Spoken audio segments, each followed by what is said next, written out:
Ito po ang biyahe namin sa papuntang Malibkong, Abra. Ito yung may project, ang DPWH, 140 million pesos. Ito pa yung mga ibang kalsada na kadugtong nung mga binidyoan namin kanina. Ito pa yung mga iba, oh. Abra Kalinga Road. Sige, pukpukin mo para makita ng taong bayan kung gaano ka-substandard ang mga ginawa nilang 140 million pesos. Nababakbak na daan, bato lang ang ginagamit na pangpukpok. Ito pa, 140 million pesos na project. Si Joy Bernos, tsaka Dominic Valera ang gumawa dito, yung congresswoman namin. Tsaka yung tatay niya sa probinsya ng Abra. Ganto kakurap ang mga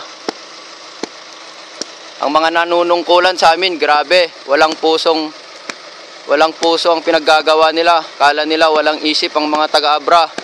Sige pare, pukpukin mo pa, lakasan mo para makita ng buong Pilipinas kung gaano sila kakurap. Pukpukin mo pa pare, yan pare. Ito si Bukal, Sid Vasquez ng Abra. Dinodokumentahan namin kung gaano ka-substandard yung 140 million project na hindi nakikita ni Secretary Singson ng DPWH. Wala silang ginagawang aksyon dito sa Abra.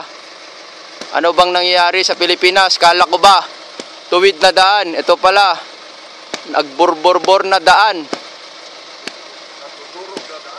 Nadudurog na daan. Grabe.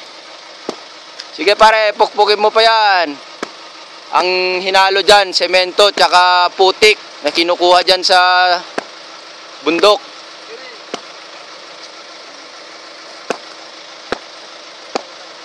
Substandard, oh. Kita mo naman, Secretary Singson.